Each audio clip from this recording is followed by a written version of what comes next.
What's up, guys? Welcome back to the Adam SRC YouTube channel, and today I'm going to be showing you how I fit this axial Jeep Cherokee body onto my TRX4.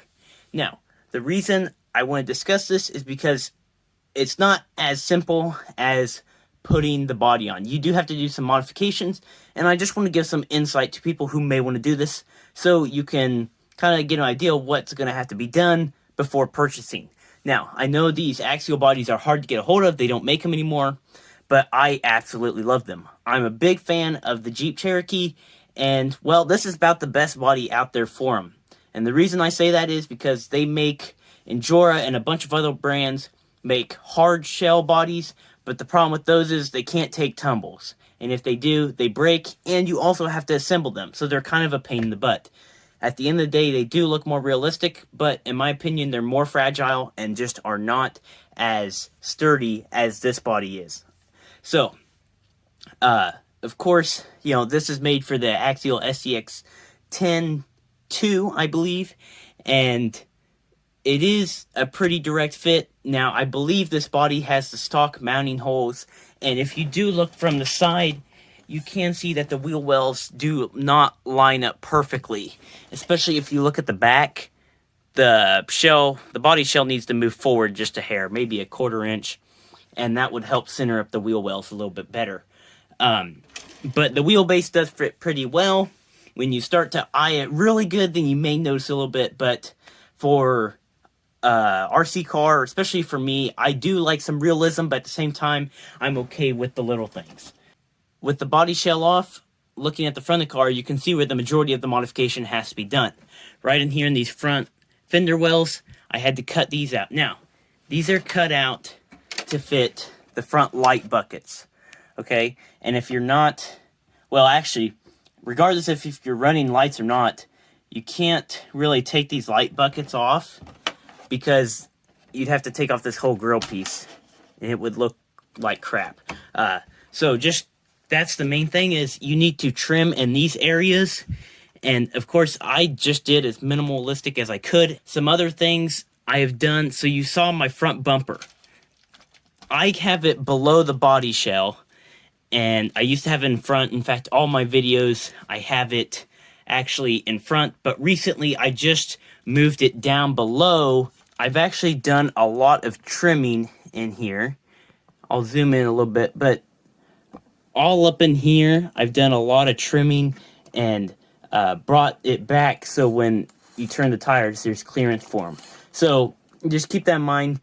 The bumper situation, especially with the TRX4, you do have to get a little creative to really make it look good and to just kind of really bring all the body lines in the bumper together. So it really isn't too hard to make it fit. There needs to be some modification done. Also, the shock towers, it is a little tricky there because right now I have my front, I believe, as low as it can go. It might be able to go just a little bit lower. But the problem is if you start lowering it too much, you start hitting these right here. You start hitting your fender wells, and it actually bends the body up. So if I put this on real quick. So putting the body shell on, I always start with getting the back post through, and then you kind of have to force the front forward. I'll try and show it, but you kind of force it forward, and then you see it slid on.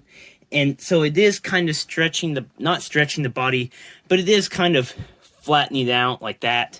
But just barely at all. It really isn't that bad. In fact, most of it comes from slipping those light buckets into those pockets. But as you can see, the fender wells in here, they're basically perfect. Right in there, it's just about flush with that lip. And at the back, it's just about the same. So the key is setting your body mount towers at the proper height to achieve looks. Now, again, another thing you can notice, and I got this body used, but you can see the gap up there does get bigger. So it is worth keeping that in mind, that the gap, depending on how you cut the body out, if you buy it brand new, you can cut the body out to kind of match that slope, because I do believe that the body is technically leaning back a little bit. again, like I said earlier, it's because you can't get the front low enough, and if you raise the back high to match it, you have a terrible gap and your fender well starts showing. Additionally, I forgot to mention, so you do have to sand the back half of this fender well right here. And the reason being is when it comes right in here, it actually, the body will get pushed out right in here like that. And then your car, you end up having lots of gaps in here. And it just doesn't look quite as well. And at the end of the day, it is spreading your body apart. So that is going to be kind of stressing the plastic. And then after it's sat like that long enough, well, it won't go back to its original shape. So if you do sand that later, it's not really going to make a difference because the body may not even return back to its original shape. So you'll have that terrible body line. So that is something to keep in mind. And if I show it from a top view, you can really see how I sanded this in on the top. And that just, again, like I said, just helps keep the body from being spread apart. And I can't get the body low enough to fit inside the groove that Traxxas gives at these rocker boards. I do think if you were able to raise them up, you could get the body to sit in that groove and lock in a little bit better.